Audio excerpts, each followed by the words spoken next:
start, I'd like to say the few museumologists that reside within the traditional homelands of multiple indigenous peoples, including the Three Fires Confederacy, Ojibwe, Odawa, and Potawatomi, and also the Miaya, Inoka, Ho-Chunk, and Menominee. The Field Museum recognizes and is grateful for the original peoples who laid the foundation for the city of Chicago and for the diverse indigenous nations that reside in Chicago today. Since our speaker today is our Latinx Heritage Month speaker, I think it's also appropriate to remind everyone that a similar history has happened throughout the Americas, and that what we think today of the Latin America culture, even though we use the term Latin, a lot of this heritage is shared by the multiple indigenous peoples throughout the Americas that make up what are Latinos today. Our speaker today is Dr. Ignacio Escalante, from Assistant Professor of Biological Sciences at the University of Illinois, Chicago. And so Ignacio joined UAC in 2022 in a Bridge to Faculty program. So he was postdoc for the past 2 years, living the life, and now started his own lab this last fall at UAC. And it really does this amazing cross-disciplinary research involving behavior and biomechanics, and mostly focusing on arachnids, such as this daddy long legs that we're seeing now. And both in the nootropics and also since joining USC here in the Chicago region. He is one of the co-founders for the Red de Aracnología Emergente Latinoamericana, so the network of emerging arachnology in Latin America that's supporting early career arachnologists across the region, and has a wide network of collaborators, including us. So Ignacio has been research associate of the museum for pretty much around the same time we started. We both moved to Chicago more or less at the same time. So, including contributing to our collections and also to our public programs, such as Meet a Scientist at Science Hub. So as our Latinx Heritage Month speaker, Dr. Escalante will share today his research and also a bit of his trajectory. And with that, yeah, Ignacio.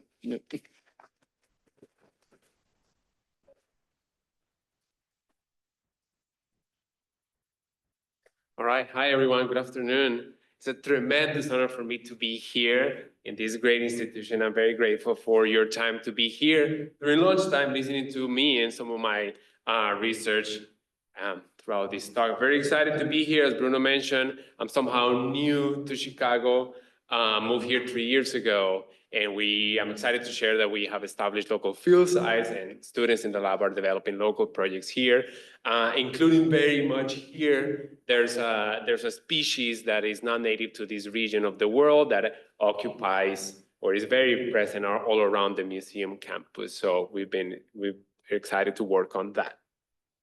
Today I'm going to tell you a story about weird arthropods, and since we're kicking off October, for some reason I always get requests to do talks in October. But so this is here. This is it, and so I'll tell you some of my work, current, past, and ongoing research, understanding the behavior, the mechanisms, the biomechanics, and ecology of a fantastic group of arachnids that are co-bouncing together. To start, I'm going to tell you a little bit about who I am. I'm a proud Costa Rican, born and raised in that beautiful nation right there in the middle of our continent. I was born and raised there, and I was also academically raised at the Universidad de Costa Rica, the first UCR. And raised, I did my undergrad degree in biology and my master's degree in biology as well at UCR. And so we have a strong focus on natural history in organismal biologists, and that looking back at those years gave me a great opportunity to see different places and get to know a lot of the biodiversity and different topics around there. Has allowed me to work in fantastic areas of the country. This is a part, I'll show you more about this. This is a part of the country in the very southwest, right there in the border with Panama, the original land of the Puruca and the Nave people. And these have allowed me to sort of like travel this in many places of the world, in many places of the country and the world as well. But growing up academically in Costa Rica, we are very fortunate that we are in the field very often looking at different organisms and environments all around the world. I want to highlight two things today about Ciencia Latina. We always talk about this big hashtag of Ciencia Latina. How do we do science in low budget? And conversations recently in this country have involved how can we make science with limited budget? And we in Costa Ricans, we joke and say, wait, hold on. You have had funding to do research? Because we haven't. So we've done a lot of things with limited budget. I'm proud that a lot of the work that I've done has been coming from these experiences. I want to highlight two things. For a long time, I've been involved in education of Latin American students. I work as a professor in OTS's Organization for Tropical Studies, Tropical Ecology and Conservation class. This is a field class for Latin American students or students based in Latin American institutions that has people coming from all over all the corners of the continent, coming to Costa Rica and travel around for 7 weeks doing fun little projects that are actually not that little conceptually. So I've been working on this. It's a great opportunity. There's great research. It's very inspiring, has been very inspiring recently to interact with the emerging leaders in science and conservation in the continent. Part of this work has resulted in a few publications. I'm showing you screenshots of 6 of the 9 different research peer-reviewed papers that have come out, derived from classes, from these classes in the last 3 years. And these are all projects that have been conceived conceptually, and the data has been collected by students in this program. So we as faculty, we just help them sort of like do the writing and data analysis and part of the class. A lot of the knowledge that we know from several insect, arachnid, and plant systems have been derived from El Curso Latino, as we call it. So I'm very excited with that. In parallel, lately I've been involved in conversations about international collaborations, and the Field Museum has been a leader in this realm historically, but lately throughout my colleagues Jimena and Adriana through the Animal Behavior Society, we've been thinking and developing initiatives to foster meaningful, productive, culturally sensitive, and inclusive collaborations across the continent. So we hosted a symposium earlier this year in our annual meeting, in the annual meeting of our society. So we're excited to keep moving these conversations forward. So if you want to hear more of what I'll be probably tapping on your expertise on that. So yeah, that's a little bit about me and what I do. And then I'm going to tell you a story about animal defenses. So throughout animal kingdom, we see a wide diversity of defenses. Animals have evolved very intricate, a myriad of very intricate ways to defend themselves from the high pressure that predators pose on them. You see that animals may look like the environment to escape predators. They might look here in the bottom, they might look like another animal that could be more dangerous. They have spines and parts of their body. They do weird behaviors. They throw secretions, they throw ink, they throw chemical compounds, or they can be embedded in mucus that has some toxins and some other compounds along those lines, and including also how they escape, how they move, the types of gait that they use. So animals have evolved a myriad of mechanisms to deal with predators, to deal with this strong predatory pressure. And these defenses could be just morphological features, could be behavioral, could be chemical features, or could be a combination of all of those. So there's big diversity of ways to defend yourself from predators.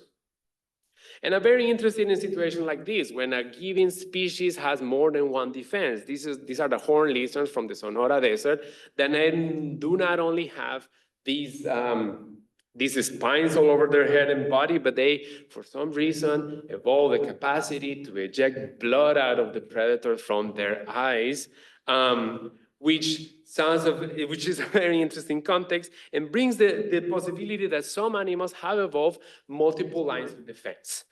This could be hinting to the fact that they are responding potentially to different sources of predation, to different predators that use different that use very different communication modalities to find prey, by vision, by tactile, by sensing vibrations, and so on. So the fact that there are some animals that have multiple lines of defense bring very interesting questions, such as how and why have multiple lines of defenses evolved across evolutionary time? What are the costs of those defenses? How costly it is to maintain a wide diversity of behaviors, of defenses, and how are those defense mechanisms successful across multiple contexts? So part of what I'm going to show today is somehow addressing these type of questions, why animals have multiple defenses, and what is the efficiency as well as the cost of those. To do this, I'm going to tell you a story, and here's the main actors. The main character in this story is a fantastic group of animals. These are the Opiliones. It's an order in the class Arachnida. I'm going to be focused on one family, the Sclerostomatidae. You might have heard these referred as daddy longlegs, or harvestmen, harvesters, or harvest folk. Opiliones is the name of the order, is the common name in Spanish, so I'm going to be referring to them as such, as Opiliones. Fantastic group of animals, one body segment. They use, a PhD not in this. You see here their eyes. This is the ocularium, two eyes that they use mostly to sense if it's day or nighttime, but they rely mostly on sensory structures all over their legs and pedipalps. So these are the mouth parts, and the mouth will be underneath, and the animal will be facing this way. So fantastic group of animals. They're mostly omnivorous, so you see them eating everything. Live prey, they scavenge for dead prey, they eat fungi, they eat rotten fruit, they eat nectar, and this is fantastic because friends and collaborators are always sending me pictures of Opiliones eating weird stuff. For having lab projects, it's good because we just feed them fish flakes, cat food, and cucumber. I've developed those type of observations throughout the years. So it's their own unique order, 7,000 species worldwide. That for arthropod system is not a huge diversity, and it's also a very old arachnid group. Over 300 million years ago, they evolved. So just a little ball with very long legs. You might be wondering who wants to eat them. Turns out a lot of animals wants to eat them. So there's a huge diversity of potential predators that have been reported to feed on them, from vertebrate to invertebrate system. There's cannibalism across some species, and spiders are a big predator of these animals. So given these myriad of predators that they have encountered over evolutionary time, they also have evolved a very wide repertoire of defensive strategies. This is Ciencia Latina coming out from Brazil. Anybody from Brazil in the audience?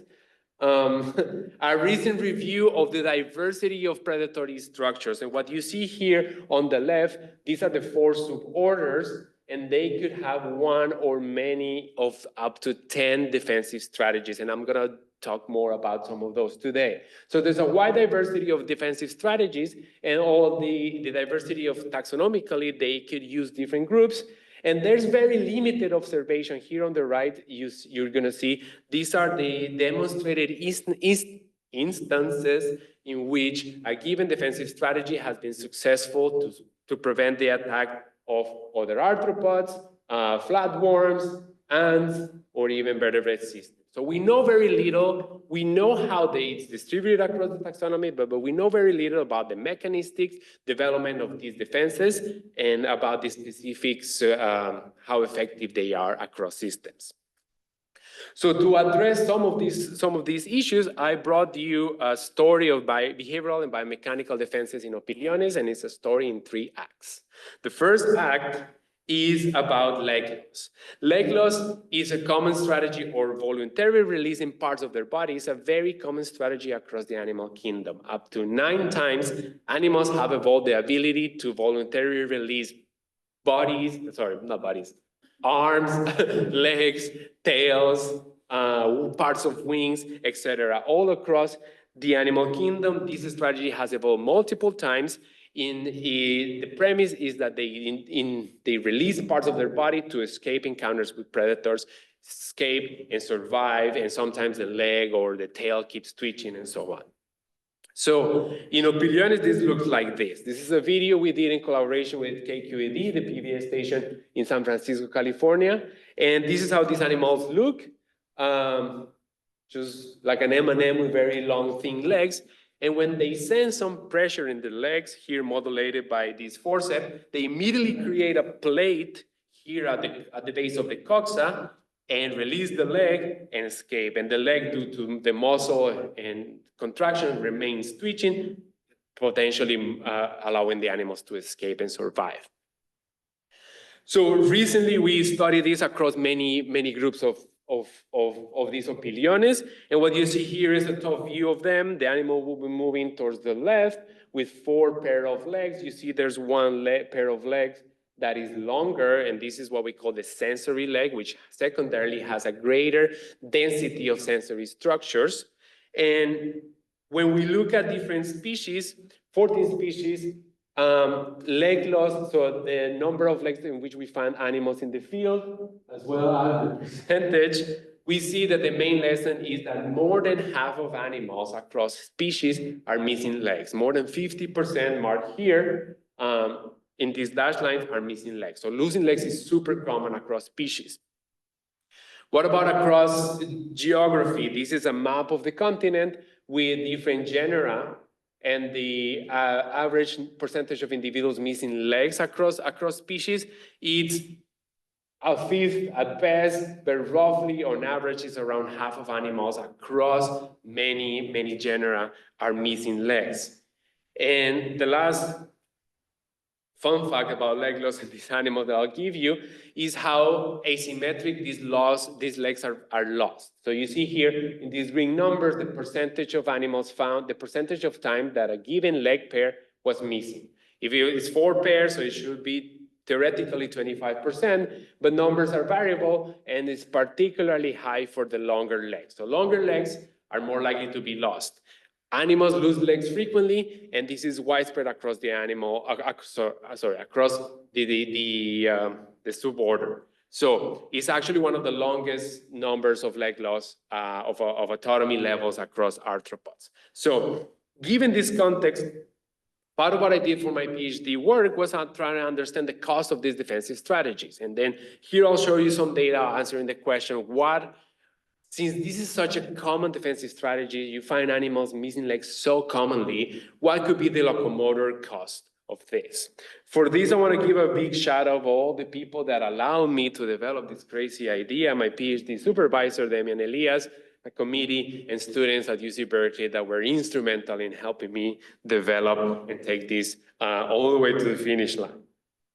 To do this, I did some field work in northeastern Costa Rica, La Selva Research Station, looking for one species in the genus Prionostima. I was looking for animals with all of their legs, and I developed this artisanal way of studying their biomechanics. You see here on the left the video setup with a GoPro camera, some lights, and a mirror, because I didn't have enough funds to get 2 cameras. So how about a mirror, and we can do the 3-dimensional scaling of those. And what you see here on the right is one of those videos of how we get the lateral and top view. And since we have the time component, then we were able to study their behavior, their velocity, and their acceleration, and so on.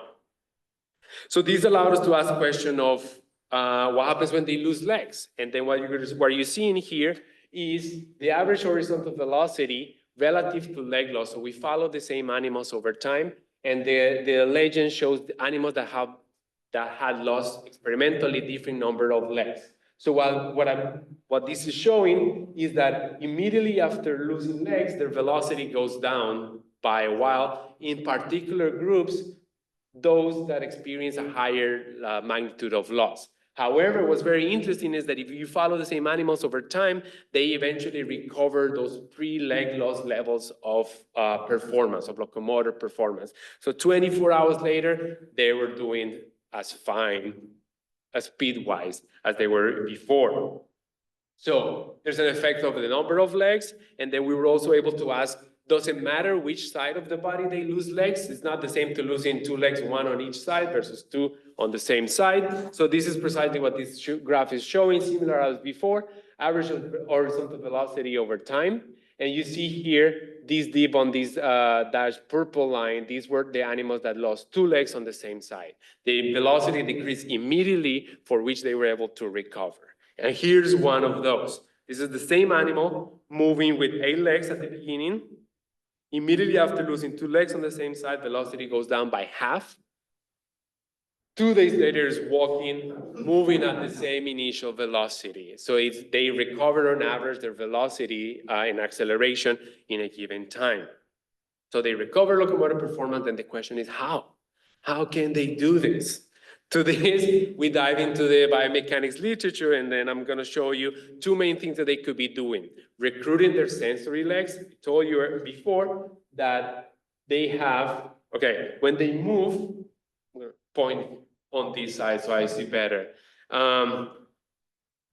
Okay, so they have a sensory legs that they don't use to move, so they move with an alternating tripod gait. 3 legs are on the ground at a given time, and the other 3 legs are in the air. Like the same way it was when we walk, there's 1 leg on the ground and 1 in the air.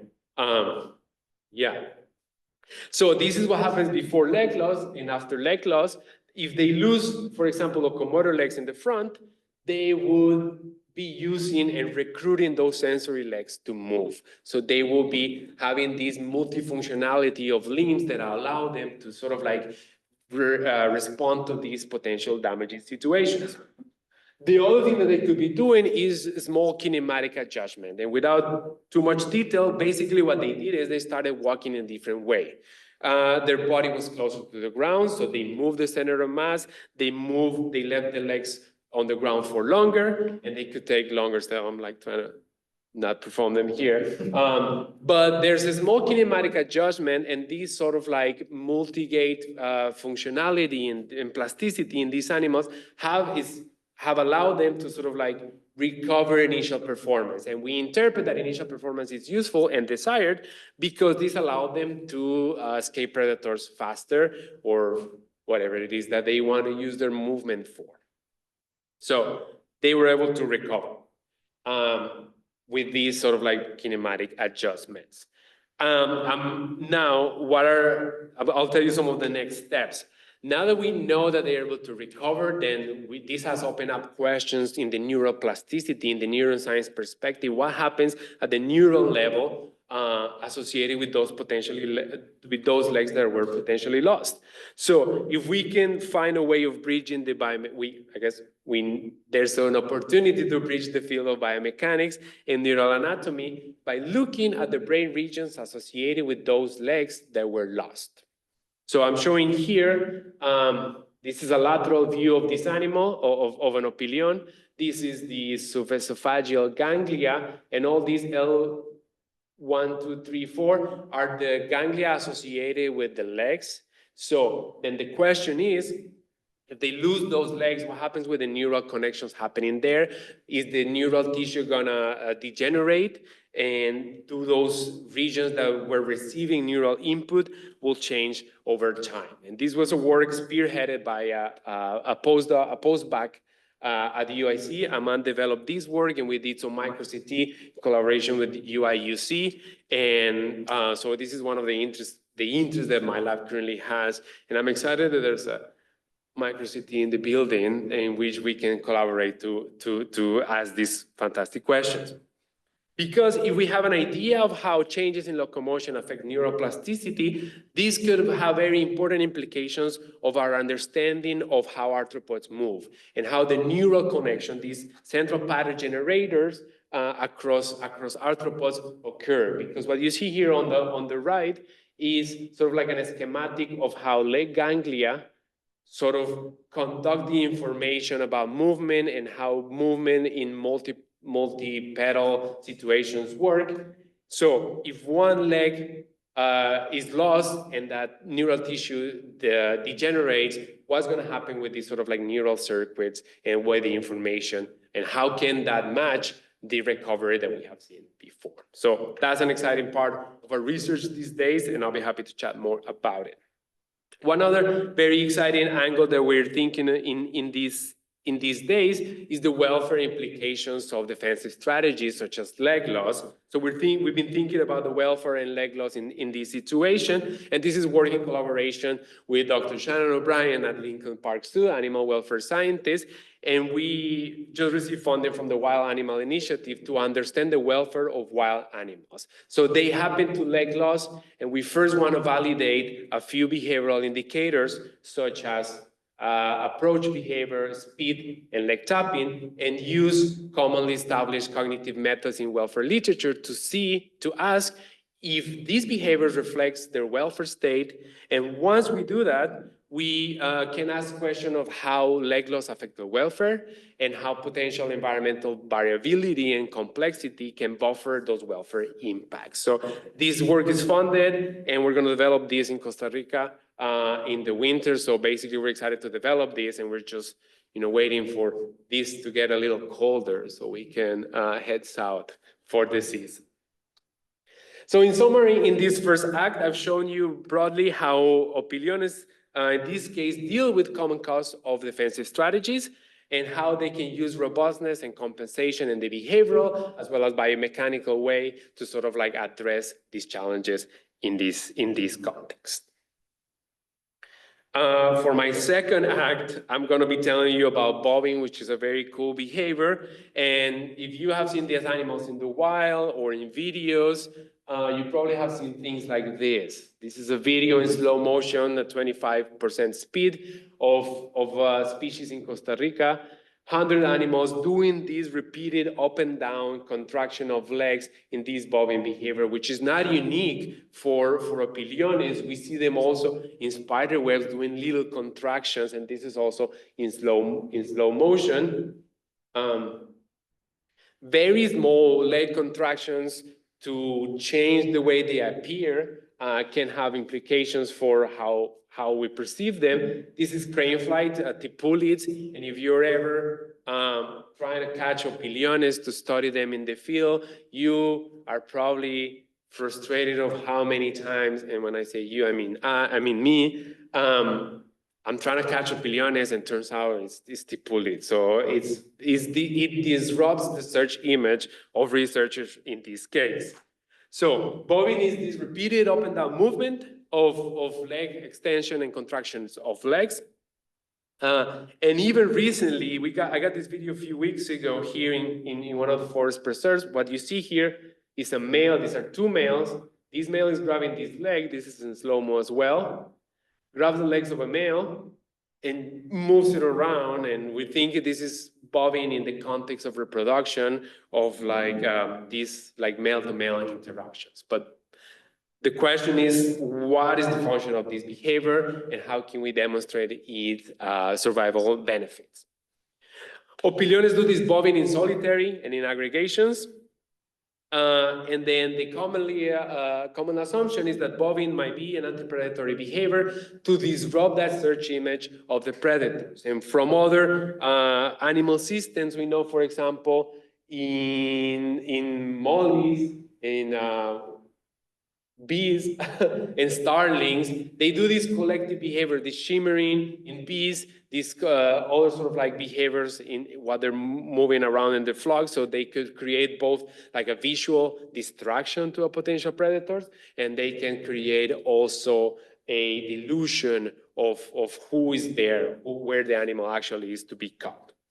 So we want to understand this behavior, and the first thing I'm going to show you is the answer of some of parts of the answer of the question: what drives and modulates this bobbing behavior? Why are these animals doing it out there in the field?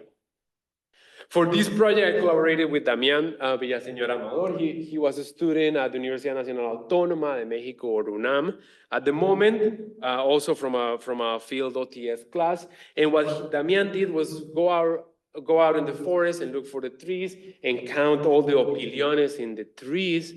And was no easy task of 70, 60 animals. Damián once counted 125 animals. And he got a day off after that.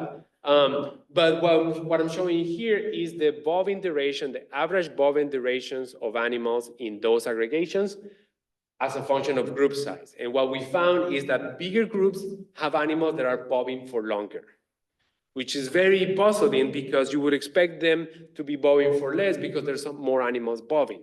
However, we think that bigger groups are a bigger, more like conspicuous stimuli announcing their presence, potentially announcing to predators that they are there. So we consider that these animals in this larger aggregation up to 60, 70 animals are bobbing for longer in order to keep successfully avoiding predation. However, we have no idea, we have no data of how successful the bobbing is, which will come later. We also wanted to test what kind of stimuli trigger bobbing. And what you see here is, again, bobbing duration. And when we presented two types of stimuli, a chemical stimuli, some CO2 derived from human sources, emulating a vertebrate predator approaching potentially through the edges of the aggregation, and a tactile stimuli poking, potentially emulating tactilely approaching invertebrates such as spiders, crickets, beetles, and so on. What you see here is that tactile stimulation produced bobbing that lasted longer than chemical duration. We think, well, first, these demonstrate that these opiliones are able to identify, discriminate, and evaluate different stimuli coming from different sources, supporting the idea that they are responding to a very different type of a stimuli out there. And we think that they might be using this response as a context specific for different conditions, and we don't know which, if bobbing will be a more effective response to who, which will be later in, I guess, yeah, which we expect to do this, because the $1 million question, the $1 million baby question now here is bobbing an anti-predatory behavior? So the next steps that we're developing is I'm working in collaboration with biomechanics people in mechanical engineer departments to develop passive and active robotic models that can actually bob, so we can test how predators see them and how this bobbing behavior could alter their search image of those predators. And ultimately, have this classic field experiment in which we set up all these models or passive robotic thingies or active robot models, and we can actually test how likely they are to be predated, how likely they are to be attacked. We can count march, we can see how many disappear. So that is sort of like the dream in the pipeline.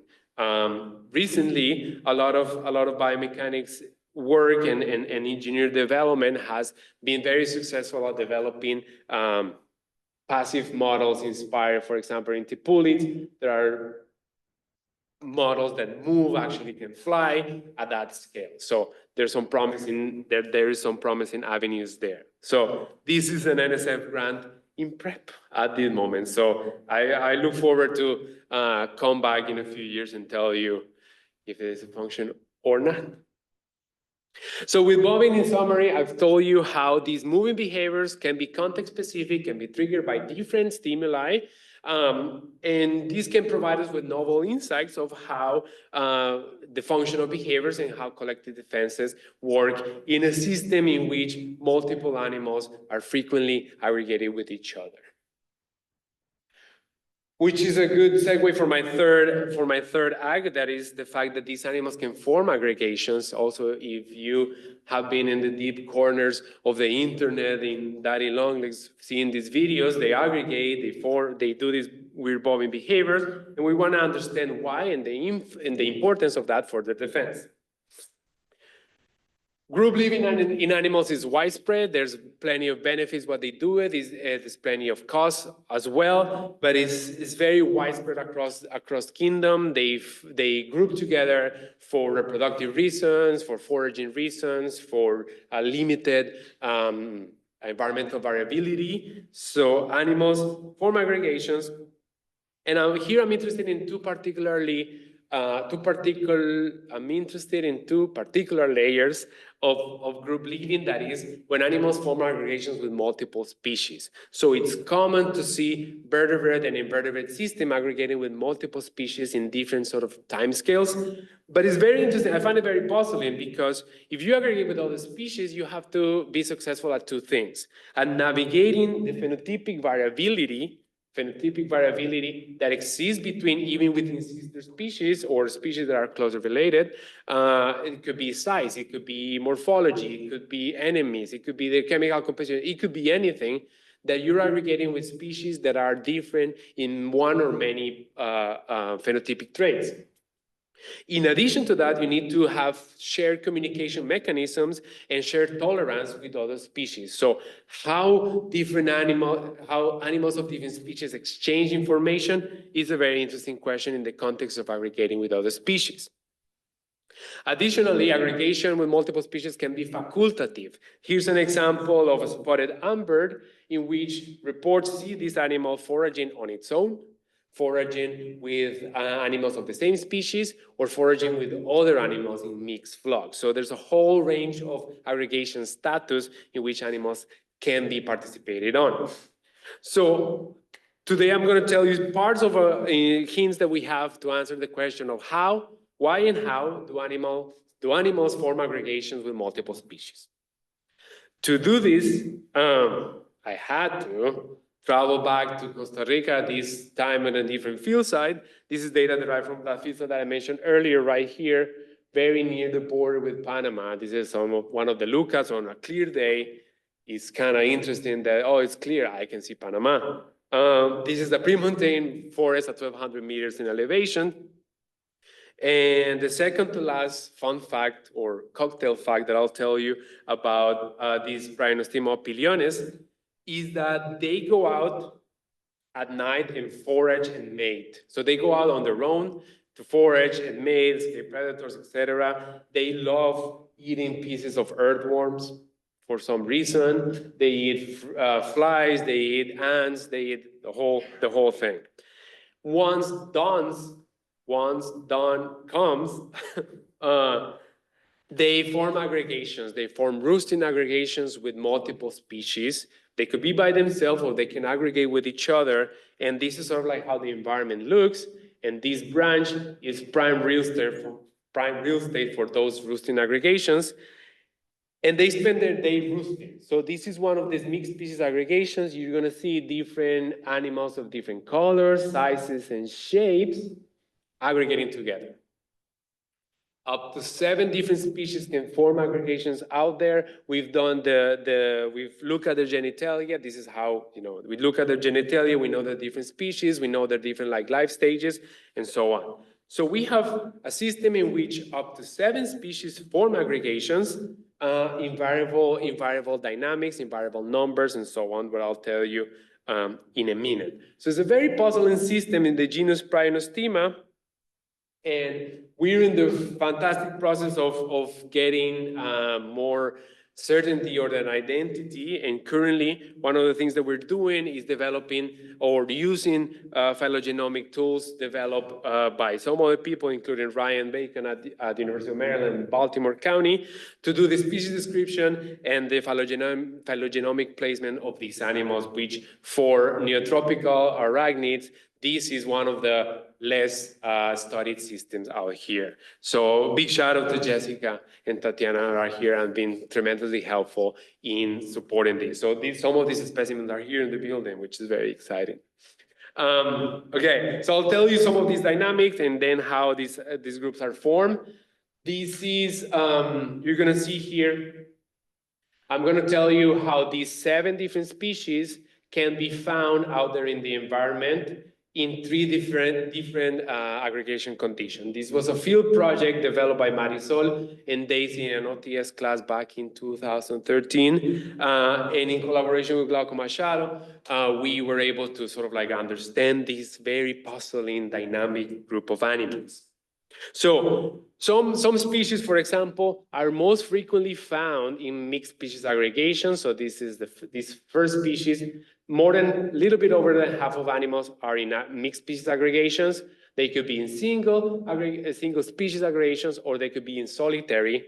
But when we look at this across these species, we see the whole variation. Some animals are content just being with other species, and some species are able to just be by themselves most of the time.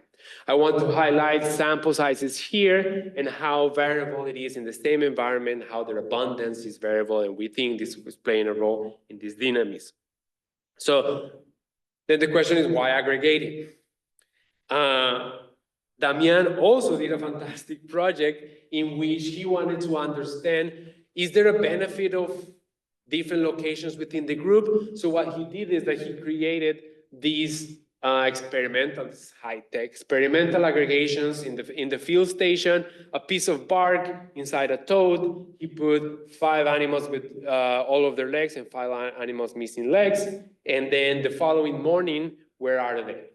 He found out that overnight, animals that have lost legs were more frequently found in the center positions than animals that had all of their legs, suggesting that some of these center locations are more beneficial, are more desirable. We don't know if they're fighting for that, but what we do know is that if animals have lost legs, they're more frequently found in the middle of the aggregation, which is very interesting. We think that, I told you before, that they experience costs in locomotion.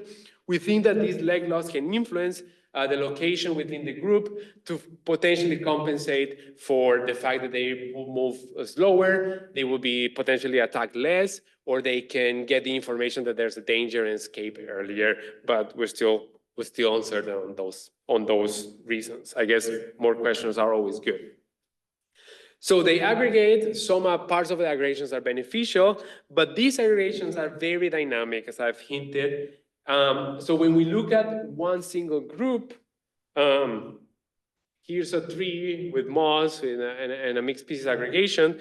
When we look at the same groups over time, so you're gonna see the number of individuals that a given group had over time, and whether they were new individuals or individuals that were marked on previous days, we see that some animals return, but the turnover is huge. More than 80% of animals on a given day are new. They have not been marked. So there's new animals joining every day. What happened with their species identity? When we look at the number of species in the group across time, is also highly variable. Up to 7 species can aggregate, but the same tree, the same location, it could be a tree or it could be a fern, the same location is variable over time. So species composition and individual composition is highly flexible. So I've been calling these opiliones hotels, because the location is there, but there's new animals of different species every day. So there is a very dynamic system. Then the following question is, how are these aggregations formed? And the last fun fact that I'll tell you about opiliones today, maybe, is that they have chemical compounds that they secrete from a gland opening here in their dorsal opening of the gland by the dorsal coccyx. So they release these chemical secretions through this gland. You see here this yellowy thing that then can coat the whole body. And for a while, we've known that some of these secretions and compounds function for defense, function for alarm, and they could function as, then the crazy idea is, can they function for recruitment? Could they be marking those aggregation sites to return over time? And that's a project that we're developing right now in the lab. So these are the 7 suspect species, and I've told you that species vary in abundance, in how reliant they are in those aggregations. And recent work led by the postdoc in the lab has shown that these species differ in how willing they are to secrete those chemicals and how willing they are to aggregate with each other. So given this variation in phenotypic traits, we consider that we could be having a situation in which there's variation in the roles that these species play in this system. There are common species and rare systems, and our current working hypothesis is that some species are initiating the formation of these aggregations, whether some others are following and not using signals to do that. And I'll tell you a little bit more in a second.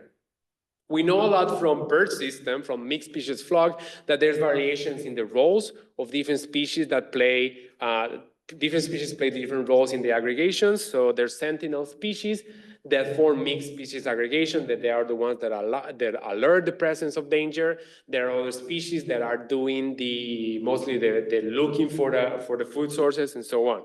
So based on these roles, based on this context that potential different species have different roles, we first are asking the basic question: do species of these opiliones vary in the compounds that potentially could serve as recruitment pheromones? To do this, we went back to Las Cruces now with the whole lab. We went earlier this year and we secreted extracts from their glands with filter paper, and we did whole body extracts, submerging the body in hexane. And we collected these chemical samples, and we have collaboration. I'm very excited. I have collaborators in my alma mater, and one of them at the UCR in the Center of Natural Products, a research center of natural products. These are chemists that they know. So all the intricacies of using machines such as GCMS and HLPC and so on. So we can know which compounds are present in those samples. So a big shout out to our collaborator, Giselle, Victor, and Lucia. Lucia is an undergrad student in chemistry back in Costa Rica. Okay, so what have we learned? Very briefly, I'll tell you sort of like the main lessons here. This is Marilia Freire, postdoc in the lab currently developing this project. What you see here is a chromatogram of these species. Basically, it's their abundance of different fragments of compounds that are identified over time. And then we do detective work to put those pieces together. So when we see these across different species, we are seeing that they have different chemical compounds. However, there's some compounds that are shared, highlighted here in green, and there are also some compounds that are unique to different species. And then what's the function of those compounds? What can we do with those compounds? And what would using those compounds would say? Now, that's where the real work comes in, because since we know that, I'll tell you what we have here ongoing on the platform. We now know that there are some within the compounds that these species might have. Some of them are shared and some of them are species specific. And the fact that some can have shared compounds suggests that there's some of these signals can function for group cohesion. And then the question is, are those species-specific compounds useful in the recognition or different roles potentially forming these aggregations? So there are next steps will include testing this function of these specific compounds. If we identify one of these compounds that I just showed you, is that compound triggering aggregation? Is that compound produced by only a handful of species? And what will be the role of those compounds for forming those aggregations? So once we know these things, we have a proposal in review. So join me in crossing the fingers for the future of that proposal, which I do. If we're able to test the compounds, if different compounds are used by different species to form aggregations, that will give us great information in how the chemical cues are mediating multi-specific aggregations. And that could open up very interesting avenues of understanding how variable, for example, the recognition of signals is in a very overlooked sensory modality, which is chemical compounds. To summarize this third act, I'm showing you that aggregation as a potentially defensive strategy might be mediated by using shared defensive and unique signals. So these animals form aggregations, and we don't really know what's the mechanism of how this aggregation came to be, particularly in a system that is puzzling so dynamic across in a very small time scale. So hopefully today with this data, I've shown you some of the diversity of behavioral biomechanic defenses in these animals, how animals of the same group, in this case the opiliones, can use a very diverse group of strategies, and how this lead us to understand a little bit more of how variable in terms of function and behavior these strategies are in animals. To wrap up, I want to show you some of the outreach and community engagement initiative we've been having here locally. This fall, we developed what we've been calling the arachnid workshops. So funding through campus came, and they wanted to increase the exposure with science and biodiversity to UIC students. I'm like, oh, just send us to the field, give us a bus and some lunch, and we'll go to the field. And we've been doing these visits. This is Campine Woods, not too far from here on Glenview, Illinois. We took students there. We spent the whole day looking for animals, and it's very, very interesting. Our grad students in the lab led these, and we're just showing animals the story of, showing students the story, the natural history of these animals. Sorry. So we're very excited to be developing this, and we look forward to more of these events.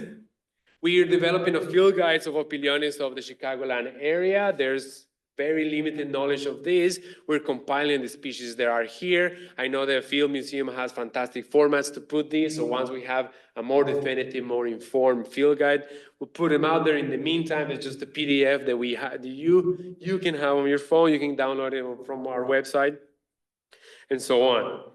We were here at the Meet a Scientist a few, 6 weeks ago. We had a great time. 260 people came. We brought live animals. We're showing these animals. People in the lab were here. A girl that I imagine she's like 10-year-old asked me, why do we call these animals daddy long legs? Why don't we call them mommy long legs? I'm like, yeah, that is a great question. I mean, there's a reason why I don't use daddy long legs or harvest men to the human gender connotation that term has. But it's just fantastic just to be able to tell the story of these animals and show them around. So I'm very grateful for the museum, on top of all the research infrastructure and equipment and human resource that you're willing to share with us, having these opportunities. We developed a Nine Naturalist project over just set up who's looking for animals and submitting observations. 1,033 observations as of last week have been submitted, and this has allowed us to understand. And one of the incoming master students in the lab is interested in understanding the dynamic of native and non-native species, and a lot of data comes from that, which is very exciting. Lastly, in Central America, I collaborate with Opilio Tracker. It's an online platform and outreach and science communication platform developed in Panama and in Costa Rica. So they do a lot of these activities. So every time a paper comes out of the lab, I'm like, okay, Rosa's their name. Rosa developed this, and I'm like, here's the story of this paper, and so on. So I'm excited to keep working and keep developing capacity back in Central America. I want to finish by acknowledging acknowledging many people. People that have helped me along the way develop all these crazy ideas and crazy projects that I've shown you. People that have provided feedback, all the myriad of mentors that I've had along the year across institutions, and all the institutions that have provided funding for this research to happen. Very grateful for Bruno for the invitation, Todd for setting this up, and all of you for being here and giving me the opportunity to tell you the story of this group. I'll be happy to take questions if there's time. We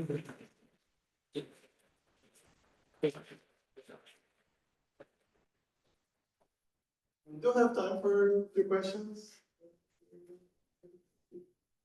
So going back to the first part, leg loss, shift their gait. Have you been able to look at the elastic modulus of the legs? Like, are they all the same? Do they differ? Is the rigidity different, like different for the legs, so that will affect the way they walk? Yeah, that's a good question. They're variable. variable in size, in length, and the secondary sensory leg that has all these pseudo appendages so they can like wrap around.